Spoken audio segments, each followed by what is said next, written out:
മഹാകേരളം ചാനലിലേക്ക് എല്ലാവർക്കും സ്വാഗതം. നിങ്ങൾ ഈ ചാനൽ ഇതുവരെ സബ്സ്ക്രൈബ് ചെയ്തിട്ടില്ലെങ്കിൽ സബ്സ്ക്രൈബ് ചെയ്യാൻ അഭ്യർത്ഥിക്കുന്നു. അപ്പോൾ അടുത്തുള്ള ബെല്ലൈക്കനെ ക്ലിക്ക് ചെയ്യുക. അപ്പോൾ എൻ്റെ പുതിയ വീഡിയോയുടെ നോട്ടിഫിക്കേഷൻസ് നിങ്ങൾക്ക് ലഭിക്കുന്നതായിരിക്കും. ഇന്നത്തെ എൻ്റെ ഈ വീഡിയോ മിഥുനം രാശിക്കാരെ സംബന്ധിച്ചിടത്തോളം വളരെ പ്രധാനപ്പെട്ട ഒന്നാണ്. 2025 ജൂൺ 7-ാം തീയതി ചൊവ്വ ചിങ്ങം രാശിയിലേക്ക് രാശി മാറിയിരിക്കുകയാണ്. ഇവിടെ ജൂലൈ 28-ാം തീയതി വരെ നിൽക്കുന്നതുമായിരിക്കും. വളരെ സമയത്തിന് ശേഷമാണ് ചൊവ്വ തൻ്റെ നോർമൽ സഞ്ചാരസ്ഥിതിയിൽ വരുന്നത്.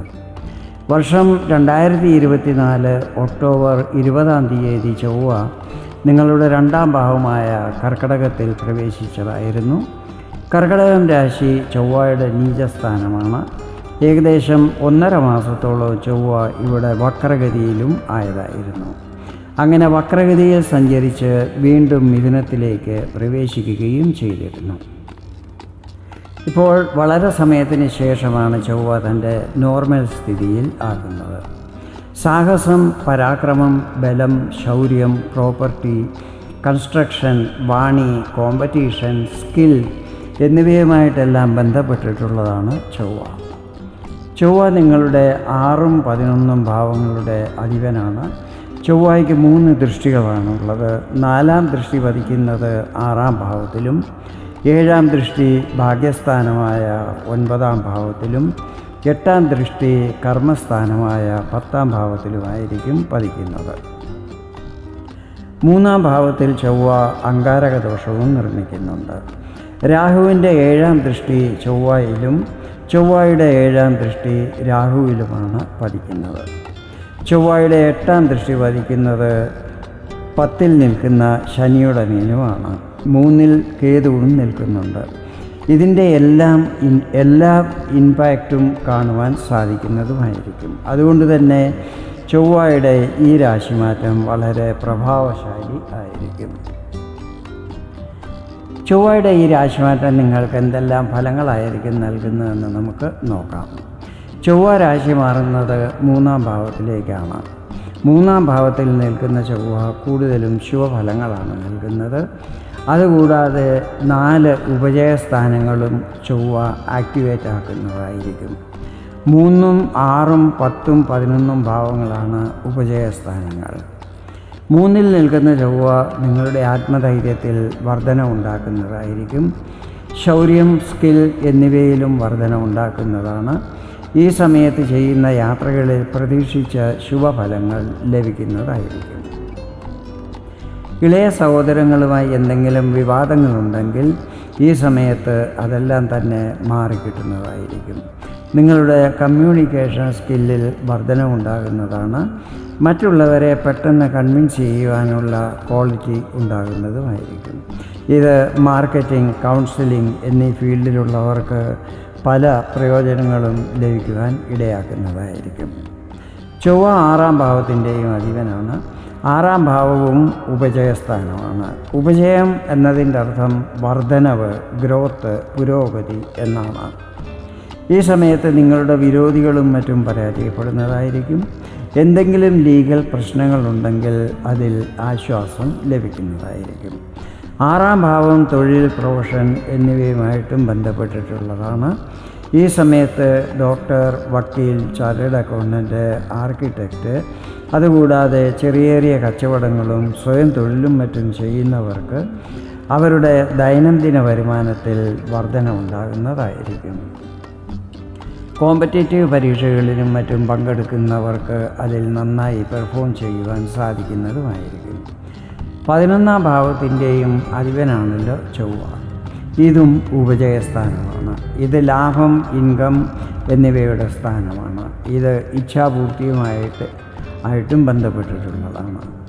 ബിസിനസ്സിലും കരിയറിലും നല്ല ഗ്രോത്ത് ഈ സമയത്ത് പ്രതീക്ഷിക്കാവുന്നതാണ്. സാമ്പത്തികപരമായും സ്ഥിതികൾ നല്ലതാകുന്നതായിരിക്കും. വളരെ കാലമായി ആഗ്രഹിച്ചു കൊണ്ടിരുന്നതും ലഭിക്കാതെ പോയതുമായ എന്തെങ്കിലും ആഗ്രഹം സാധിച്ചു കിട്ടുന്നതായിരിക്കും. മൂത്ത സഹോദരങ്ങളുടെ എല്ലാ സഹായ സഹകരണങ്ങളും ലഭിക്കുന്നതായിരിക്കും. അങ്കാരക ദോഷത്തെക്കുറിച്ച് പറയുകയാണെങ്കിൽ 3ലെ അങ്കാരക ദോഷം പോസിറ്റീവ് ഫലങ്ങളായിരിക്കും നൽകുന്നത്. ഇനി ചൊവ്വയുടെ ദൃഷ്ടിഫലങ്ങളെക്കുറിച്ചാണ് പറയുന്നത്. ചൊവ്വയുടെ 4ാം ദൃഷ്ടി പതിക്കുന്നത് 6ാം ഭാവത്തിലാണ്. ഈ സമയത്ത് കടബാധ്യതകളുള്ളവർക്ക് അതിൽ ആശ്വാസം ലഭിക്കുന്നതായിരിക്കും. ഇവിടെ ഒരു കാര്യം പറയാൻ ആഗ്രഹിക്കുന്നത്, നിരന്തരം പരിശ്രമം ചെയ്തുകൊണ്ടിരിക്കുകയാണെങ്കിൽ മാത്രമേ ഉപജയസ്ഥാനത്തിൻ്റെ ശുഭഫലങ്ങൾ ലഭിക്കുകയുള്ളൂ. ലോണിനും മറ്റും അപ്ലൈ ചെയ്തിട്ടുള്ളവർക്ക് അനുകൂല പരിസ്ഥിതികൾ നിർമ്മിതമാകുന്നതായിരിക്കും. ഒരു കാര്യം ഓർക്കണം, ഏത് കാര്യത്തിന് വേണ്ടിയാണോ ലോൺ എടുക്കുന്നത് ആ പൈസ ആ കാര്യത്തിന് വേണ്ടി മാത്രമായിരിക്കണം ചിലവഴിക്കേണ്ടത്. അതുപോലെ തിരിച്ചടയ്ക്കാൻ കഴിയുന്നത്ര പൈസയെ ലോൺ എടുക്കുവാൻ പാടുള്ളൂ. EMI-യും മറ്റും സമയത്ത് കൃത്യമായി അടയ്ക്കുകയും വേണം. ചൊവ്വയുടെ 7ാം ദൃഷ്ടി പതിക്കുന്നത് ഭാഗ്യസ്ഥാനമായ 9ാം ഭാവത്തിലാണ്. ഇവിടെ നിൽക്കുന്ന രാഹുവിൻ്റെ 7ാം ദൃഷ്ടി പതിക്കുന്നതും ചൊവ്വയുടെ മേലാണ്. ഇവിടെ കേതുവും നിൽക്കുന്നുണ്ട്. രാഹു നിങ്ങളുടെ ഭാഗ്യസ്ഥിതികളിൽ നല്ല വർധന ഉണ്ടാക്കുന്നതായിരിക്കും. ഇത് കരിയർ, ബിസിനസ് എന്നിവയിൽ ഗ്രോത്ത് വരാൻ ഇടയാക്കുന്നതുമായിരിക്കും. ഈ സമയത്ത് ലഭിക്കുന്ന ചാൻസുകളുടെ മാക്സിമം ബെനിഫിറ്റുകൾ കരസ്ഥമാക്കുവാൻ ശ്രമിക്കണം. ഒന്നിലധികം സോഴ്സുകളിൽ കൂടെ വരുമാനം ഉണ്ടാകുന്നതായിരിക്കും. പിതാവിൻ്റെ ആരോഗ്യത്തിൽ പ്രശ്നങ്ങൾ വരാൻ സാധ്യതയുണ്ട്. ഈ കാര്യത്തിൽ ശ്രദ്ധിക്കണം. കരിയറിൽ ഗ്രോത്ത് ഉണ്ടാകുമെങ്കിലും ചില ഗൂഢാലോചനകൾക്ക് ഇരയാകേണ്ടി വരും. ഈ കാര്യത്തിൽ ജാഗ്രത ഉണ്ടായിരിക്കണം.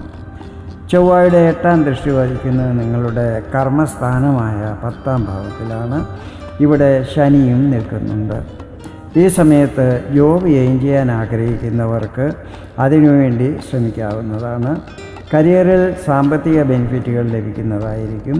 8ാം ഭാവാധിപൻ ശനിയുടെ മേൽ അംഗാരകദോഷം നിർമ്മിക്കുന്ന ചൊവ്വയുടെ ദൃഷ്ടി പതിക്കുന്നത് ചില സമയത്ത് തെറ്റുകൾ ചെയ്യുവാൻ ഇടയാക്കുന്നതായിരിക്കും. ഈ കാര്യത്തിൽ നല്ല ശ്രദ്ധയുണ്ടായിരിക്കണം.